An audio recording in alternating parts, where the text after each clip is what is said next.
আসসালামু আলাইকুম। বন্ধুরা, রাশিয়া একটি কাগজের পুতুল। আমরা রাশিয়ার থেকে আমাদের হারানো ভূখণ্ড পুনরায় উদ্ধার করব। এক্ষেত্রে আমরা সকল ধরনের ব্যবস্থা গ্রহণ করব। আমরা কখনোই রাশিয়ার সাথে আপোষ করব না এবং রাশিয়াকে কখনো আমাদের ভূখণ্ড দিয়ে দিব না। এখন দেখুন, এই যে স্টেটমেন্ট বা এই যে কথা, এই কথাগুলো কিন্তু আমার নয়। এটা ইউক্রেনের প্রেসিডেন্ট মিস্টার ভ্লাদিমির জেলেনস্কির কথা, যেটা তিনি গত সেপ্টেম্বর মাসের শেষের দিকের জাতিসংঘের সাধারণ অধিবেশনে রাশিয়াকে উদ্দেশ্য করে বলেছেন।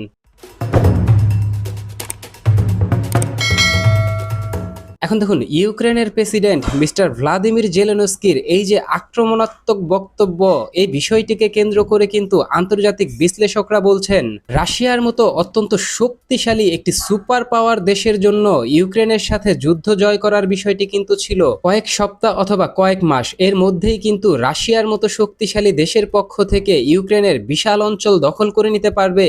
এটা কিন্তু রাশিয়া সহ আন্তর্জাতিক বিশ্লেষকরা ধারণা করেছিলেন। তবে রাশিয়ার এই যুদ্ধ জয় করার বিষয়টিকে কেন্দ্র করে কিন্তু ইউক্রেনের পক্ষে পশ্চিমা বিশ্ব এবং যুক্তরাষ্ট্রের মতো শক্তিশালী যেই দেশগুলো রয়েছে, তারা যখন শক্ত অবস্থান নিয়ে ইউক্রেনকে ব্যাপকভাবে সহযোগিতা করছে, তখন কিন্তু সামরিকভাবে যোজন যোজন এগিয়ে থাকা রাশিয়াও কিন্তু ইউক্রেনের সাথে যুদ্ধের চোরাবালিতে ফেসে গেছে। এখান থেকে এখন এই যুদ্ধ থেকে বের হয়ে আসার জন্য রাশিয়াকে দখলকৃত ভূমিগুলো ছেড়ে দিয়ে ইউক্রেনের সাথে সমঝোতা করতে হবে, অথবা এই যুদ্ধ আরো বড় পরিসরে রাশিয়াকে পরিচালনা করতে হবে। সেক্ষেত্রে রাশিয়ার কিন্তু এই পরিমাণ সক্ষমতা বর্তমান অবস্থায় নেই, যেটা ব্যবহার করে ইউক্রেনের উপর হামলার পরিমাণ আরো তীব্র থেকে তীব্র করবে। বন্ধুরা, আপনারা ইতিমধ্যেই জানেন রাশিয়ার প্রধান যে রপ্তানি সেক্টর রয়েছে তা কিন্তু হচ্ছে তেল এবং গ্যাস, পাশাপাশি যে খাদ্যপণ্য রয়েছে সেটা, যা ব্যবহার করে কিন্তু রাশিয়ার পক্ষ থেকে ইউক্রেন রাশিয়ার এই যে যুদ্ধ চলমান রয়েছে, এই যুদ্ধের ব্যয় মেটানোর সর্বাত্মক প্রচেষ্টা জারি রেখেছে রাশিয়া। এখন দেখুন, একদিকে রাশিয়ার অত্যন্ত ব্যয়বহুল মিসাইল ব্যবহার করে ইউক্রেনের মধ্যে বা দীর্ঘমেয়াদী এইরকম ইউক্রেন রাশিয়া সংঘাতের মধ্যে এই ধরনের মিসাইল ব্যয় করে বিপুল পরিমাণ অর্থ ব্যয় করা বর্তমান প্রেক্ষাপটে কিন্তু রাশিয়ার পক্ষে এইটা কোনোভাবেই বহন করা সম্ভব নয়। এমতো অবস্থায় ইরানের কাছে কিন্তু সরাসরি সহযোগিতা চেয়েছে রাশিয়া।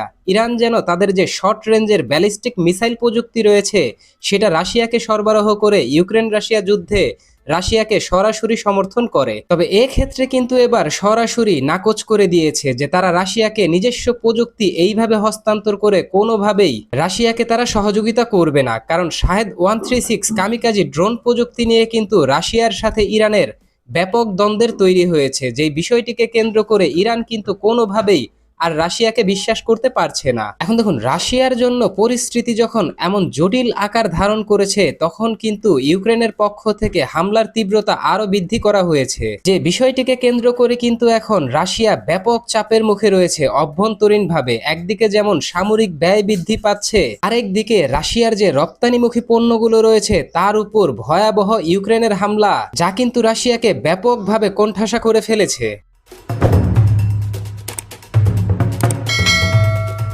বন্ধুরা, অর্থনৈতিকভাবে এবং সামরিক দিকগুলোতে রাশিয়া যখন অত্যন্ত চাপের মুখে রয়েছে, তখনই কিন্তু ইউক্রেনের পক্ষ থেকে রাশিয়ার রাজধানী মস্কোর অদূরে 250 কিলোমিটার উত্তরে রাশিয়ার পঞ্চম বৃহত্তম তেল উৎপাদন ফ্যাসিলিটি ইয়ারোস্লাভে ইউক্রেনের পক্ষ থেকে ভয়াবহ হামলা পরিচালনা করা হয়েছে। বন্ধুরা, আন্তর্জাতিক গণমাধ্যমের তথ্য অনুযায়ী রাশিয়ার এই যে বৃহৎ তেল শোধনাগার, এই তেল শোধনাগারটির উৎপাদন সক্ষমতা 15 মিলিয়ন টন, যা কিন্তু বাংলাদেশের যে অভ্যন্তরীণ চাহিদা রয়েছে তার প্রায় দ্বিগুণেরও অধিক। এখন দেখুন, ইউক্রেনের পক্ষ থেকে এই হামলার বিষয়টিকে কেন্দ্র করে রাশিয়ার পক্ষ থেকে প্রথম বলা হয়েছে যে অভ্যন্তরীণ ত্রুটির কারণেই কিন্তু এখানে অগ্নিকাণ্ড হয়েছে। তবে পরবর্তীতে রাশিয়ার পক্ষ থেকে নিশ্চিত করা হয়েছে ইউক্রেন এখানে কোনো ড্রোন হামলা পরিচালনা করেনি। এখানে ইউক্রেন ব্যবহার করেছে অত্যন্ত শক্তিশালী প্রযুক্তির মিসাইল। যদিও এই বিষয়টিকে কেন্দ্র করে কিন্তু ইউক্রেনের পক্ষ থেকে দাবি করা হয়েছে ইউক্রেন নিজস্ব প্রযুক্তিতে তৈরি ড্রোন ব্যবহার করে এখানে হামলা পরিচালনা করা হয়েছে।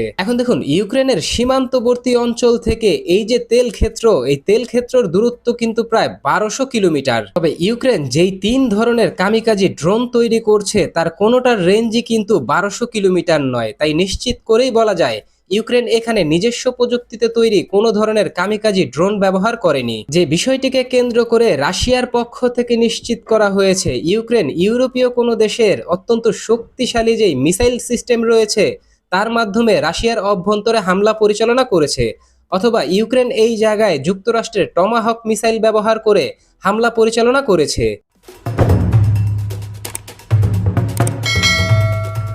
বন্ধুরা, অত্যন্ত স্পর্শকাতর এই বিষয়টিকে কেন্দ্র করে এই জায়গায় বলে রাখা ভালো, রাশিয়া নিজেদের আকাশ প্রতিরক্ষা ব্যবস্থা S-300, S-400 অথবা S-500 এই তিনটি আকাশ প্রতিরক্ষা ব্যবস্থার যে দাম্ভিকতা ছিল রাশিয়ার, তা কিন্তু এই ইউক্রেন বর্তমানে ভেঙে চুরচুর করে দিচ্ছে। বন্ধুরা, আন্তর্জাতিক গণমাধ্যম সূত্র অনুযায়ী সর্বশেষ 3 মাসে ইউক্রেনের পক্ষ থেকে রাশিয়ার অভ্যন্তরে অন্তত 20টি তেল ক্ষেত্রে হামলা পরিচালনা করা হয়েছে। যেই হামলার ফলে কিন্তু রাশিয়ার সরাসরি $100 বিলিয়ন বেশি পরিমাণ অর্থের ক্ষয়ক্ষতি হয়েছে। এখন দেখুন, এই যে রাশিয়ার যে ইয়ারোস্লাভ যেই তেল ক্ষেত্র রয়েছে, এইখানে যে ইউক্রেনের হামলা হয়েছে, এই হামলায় কিন্তু রাশিয়ার যে অভ্যন্তরীণভাবে তেল উৎপাদন সক্ষমতা রয়েছে তার উৎপাদন সক্ষমতার কিন্তু সরাসরি 10% ক্ষতিগ্রস্ত হয়েছে। কেননা এই তেল ক্ষেত্রটি থেকেই কিন্তু রাশিয়ার যে মোট যে জ্বালানি তেলের সরবরাহ রয়েছে তার 10% আসতো।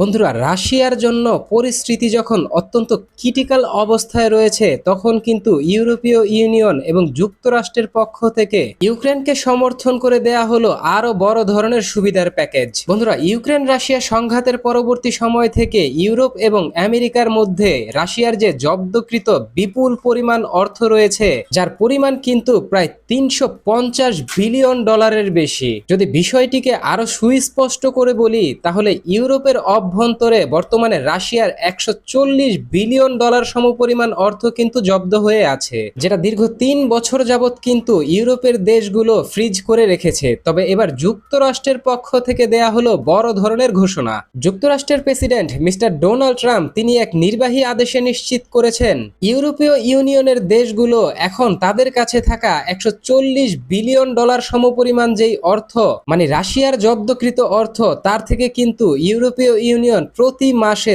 $10 বিলিয়ন সমপরিমাণ অস্ত্র যুক্তরাষ্ট্র অথবা বিশ্বের অন্য কোনো দেশ থেকে আমদানি করে সেটা কিন্তু সরাসরি তারা ইউরোপের দেশগুলোর মাধ্যমে ইউক্রেনে সহায়তা প্যাকেজ হিসেবে পাঠাবে। মানে এই ক্ষেত্রে এখন থেকে যুক্তরাষ্ট্র এবং ইউরোপীয় ইউনিয়নের দেশগুলো রাশিয়ার অর্থ ব্যবহার করেই কিন্তু রাশিয়ার উপর হামলা পরিচালনা করার জন্য ইউক্রেনের কাছে প্রতি মাসে $10 বিলিয়ন সমপরিমাণ অর্থের অস্ত্র প্রেরণ করবে। যে বিষয়টিকে কেন্দ্র করে নিশ্চিত করেই বলা যায় খুব দ্রুত সময়ের মাঝে ইউরোপের পক্ষ থেকে আরো বড় ধরনের অস্ত্রের সাপ্লাই দেওয়া হবে ইউক্রেনের অভ্যন্তরে।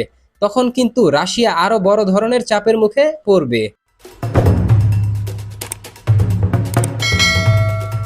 তো বন্ধুরা, ইউক্রেনের পক্ষ থেকে 3 মাসে হামলা পরিচালনা করে রাশিয়ার $100 বিলিয়ন সমপরিমাণ অর্থের ক্ষতি করা এবং রাশিয়ার পক্ষ থেকে ইরানের সাথে বেইমানি করার কারণে ইরান থেকে নতুন করে অস্ত্র সহায়তা রাশিয়াকে না দেওয়া এবং ইউরোপের অভ্যন্তরে রাশিয়ার অর্থ জব্দ করে সেই অর্থ দিয়ে ইউক্রেনকে অস্ত্র দিয়ে রাশিয়ার অভ্যন্তরে হামলা পরিচালনা করার জন্য ব্যাপকভাবে সহযোগিতা করা, এ সম্পর্কে আপনি কি ভাবছেন? আপনার গুরুত্বপূর্ণ মতামতটি জানিয়ে দিন কমেন্ট বক্সে। আমাদের ভিডিওটি ভালো লাগলে আমাদের সমর্থন করতে আমাদের ভিডিওটিতে লাইক, কমেন্ট, শেয়ার এবং চ্যানেলটিকে সাবস্ক্রাইব করে সঙ্গে থাকুন। ধন্যবাদ।